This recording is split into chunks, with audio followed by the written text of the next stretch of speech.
Well, hello, everybody. This is another episode of Real Talk. My name is Stephen Meade. I'm the managing broker here at Domicile Real Estate, where we are on a mission to help California's renters become homeowners.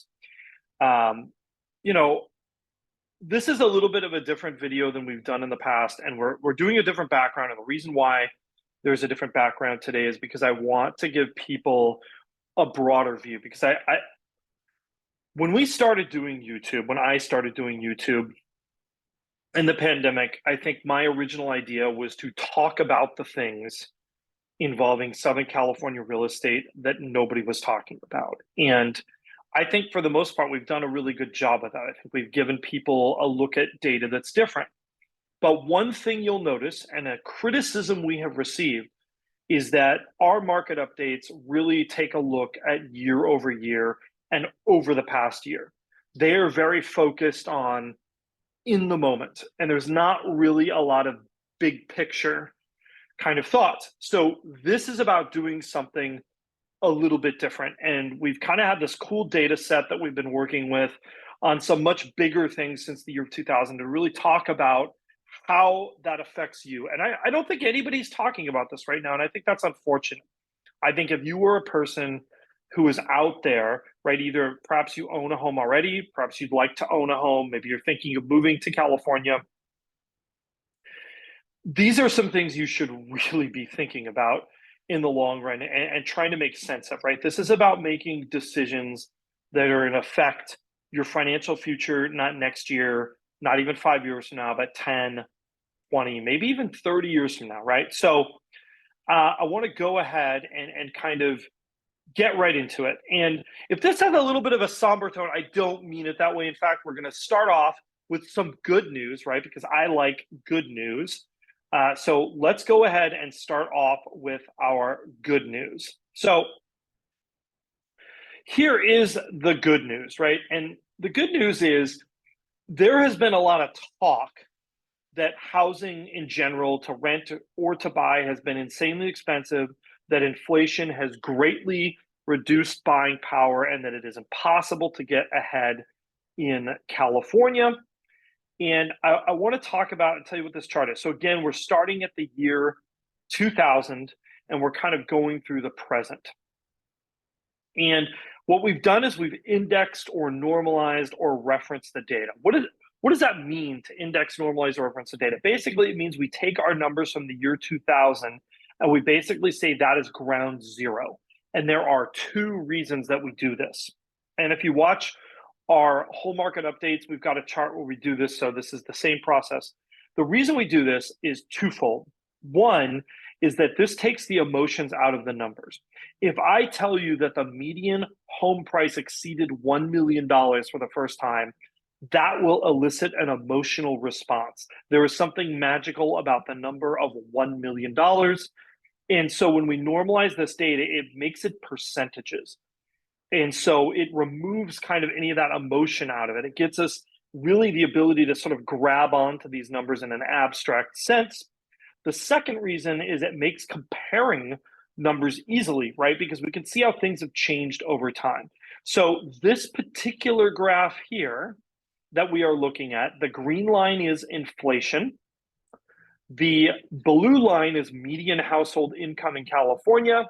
And the yellow line here, or the kind of harvest gold line, that is the median single family rent in Los Angeles and Orange counties. So once again, just to recap, inflation is unadjusted CPI, income is median California household income, and the rent number is the median single family home rent in Los Angeles and Orange counties.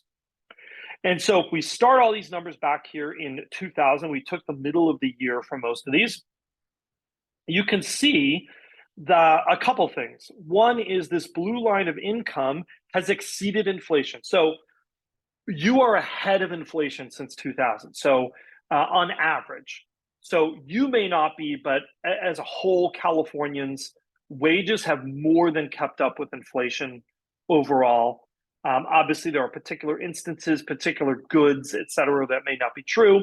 But on the whole, wages have done better than inflation.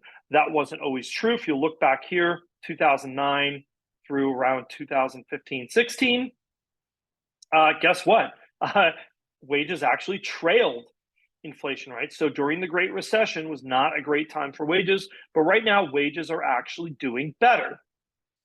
The second thing I want to talk about is looking at market rent. So, where are we? Wages, the average California household is about 181, 183% more income than they had in the year 2000. And market rents, while they did spike earlier this year around 210%, the fact is those market rents have eased a little bit and they are not that far off. So the bad news is, yes, rents have exceeded inflation. Given that we have a shortage of housing, that should not really be a long-term surprise to anybody. We have not built enough housing overall.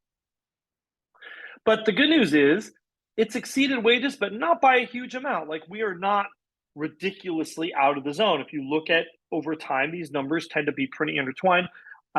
Earlier this year, we were worse off. Now, I think we're actually in a bit of a better position. So not all of this news is bad news. There is generally some good news on housing.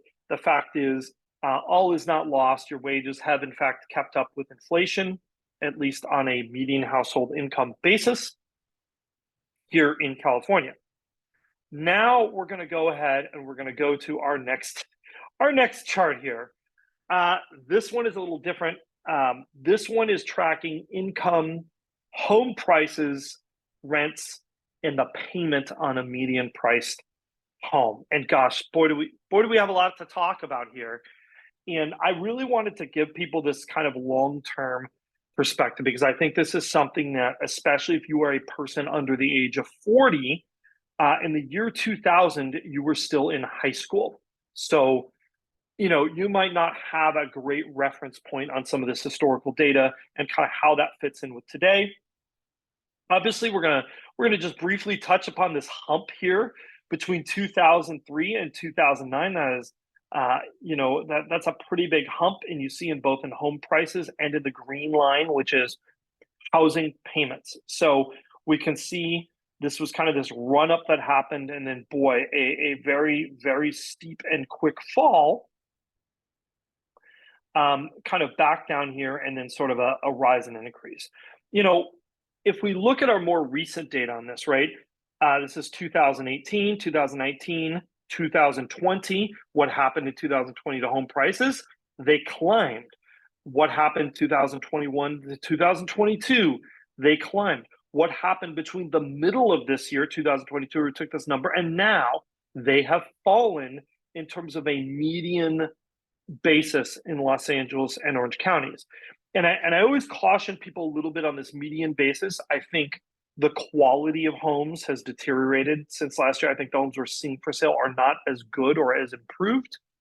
And I also think the other thing that we've got sort of going on right here with kind of this drop is that we're also seeing a change just in which areas are selling more, right? Like, we're seeing more home sales in outlying areas versus these core areas. So I think that is affecting our median a little bit. So this might be overstating this drop a little bit.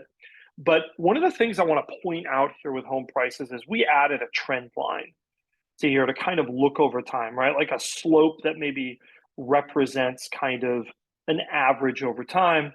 And if you look, we're not that far off that trend line. And I think that's something that's important to remember for two reasons. One, I think that will sort of, tell people that if you're expecting large scale drops, I'm not so sure that those are going to happen in the next year here, because that would drop us significantly below our trend line. But the other thing that I want to talk about with this trend line is you'll notice that this trend line has a steeper slope than rents.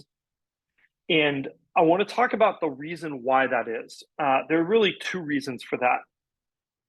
And this is probably one of the most important points I'm going to make in this video. Over time, owning will become more expensive versus renting in California unless some very big things change. And there's a couple of structural reasons. And when I say very big things, these are not movable things. So First structural item is in California, we have something called Prop 13.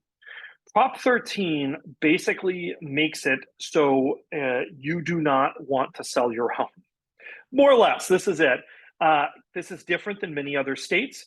In California, your property taxes basically get locked in to a large degree from the point you buy your home. So this means if you own your home for a long time, your property taxes are based on a significantly lower value than the value of your home. That is very different than other states. This means if you move, your property taxes will immediately move up with some exceptions. Second reason is a whole bunch of people got 3% mortgages and they don't plan on selling anytime soon. So we are going to be sort of consistently undersupplied in housing, and undersupplied not just in terms of the total number of units of housing that we need, rental and purchase, but undersupplied on homes available for sale. It will always be less than the number should be given the market conditions. But the third reason, and this is another big one, is there are a lot of forces in California that are moving to what's called renter nation. We have a graph for this, but I don't want to do too many graphs in one video. Basically, the percentage of Californians who own their own homes is on the decline. And you can go chicken versus the egg on this, but what this enables is longer term higher prices. So let's jump back in. We've kind of been through that kind of little bit here on the prices. What I want to jump back into now is talking about the payments, right? And if we're talking about the payments, they are this blue line here, right? And you see in 2003, these payments jumped up dramatically, and then they fell along with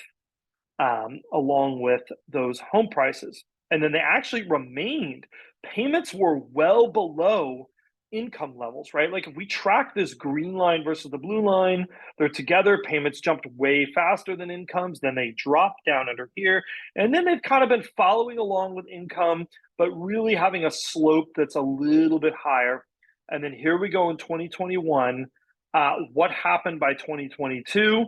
These numbers went way up for two reasons. Number one, they went up because home prices went up, duh. But the big thing is interest rates moved significantly from the middle of 2021 to the middle of 2022. And that's where you see this number jumping here. Now, we have seen a little bit of a relief on this payment cycle, partly because of dropping home prices, but also because of some dropping interest rates. The rates are still a bit higher than they were in the middle of the year. And that's what's kind of keeping this number up here.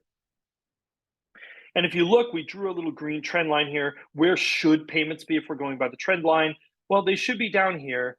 The fact is, a lot of people are saying something is going to have to give on this line, right? Like something is going to have to bring this number closer together between where the rents are, which is our yellow line here, and where the payments are. But there's a couple problems in our market with that. And the reason why I think we're going to see some strong resistance to that. Number one, I do think that homeownership is going to just cost more money over time. And a big part of this is the fact that when you buy a home, you are largely locking in your housing expense.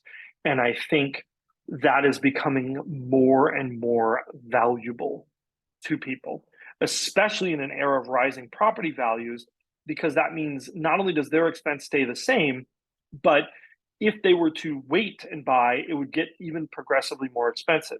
The other thing I want to point out here is that we went through a period of time, really 2003 through 2008, where this payment line was significantly above rent. And we're going to have another chart probably next week. I don't want to overload people with info. This video is already getting long, but this is a 5-year period of time. So this market reconciliation process, a lot can happen, right, to reconcile that. And I think that because of our general shortage, I think we're going to see this rent number start to bounce back up. Why did this rent number fall? I think this rent number has fallen because a number of would-be home sellers decided to rent out their homes instead. We have large institutional investors. While these are still a small percentage of the market, it makes news when somebody like a BlackRock buys 500 homes, new construction homes, from a major home builder like Lennar, which happened in the last 30 days. I think that we have a little bit of an oversupply of rentals that's transitory, and we're going to see this rental trend line move faster than income in the long run, and that's going to end up meeting. Also, if we get some interest rate relief, that's going to pummel this number down here too. You know, what are people talking about, right? We don't have this marked on the chat, but we ran a little bit of an analysis. If home prices ease 5% and rates go down to 5.5% from where they are, that moves this number pretty close to that trend line on payment. I think if you add in people doing adjustable rate mortgages and buy downs, I don't think we're as far off from this as it looks like in this chart. And I think people who are kind of hoping for sort of a moment that happens like here, a period of years, you have to remember a big component of this drop in prices was an abundance of supply of homes for sale. And we just don't have those numbers to support that. Well, that's all we've got kind of for part one of this. We have some other charts. We've got some other points that we want to make, but we wanted to finish out the year 2022 with really talking about some of these bigger long-term things.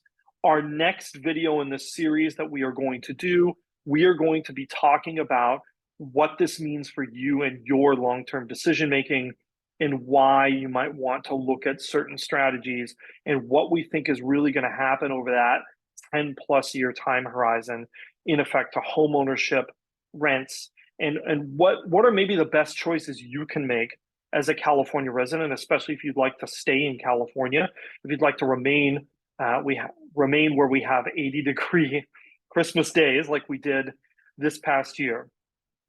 Anyhow, if you are looking to buy or sell real estate in Orange or Los Angeles counties, we would love to work with you. If you like big thinking and you want real strategy in real estate instead of someone just trying to sell you a house or sell your house, definitely reach out to us. We really try to add quite a bit more in that area to our services. Once again, thanks for watching. Don't forget to like, subscribe, and hit that notification bell. And we will see you again real soon.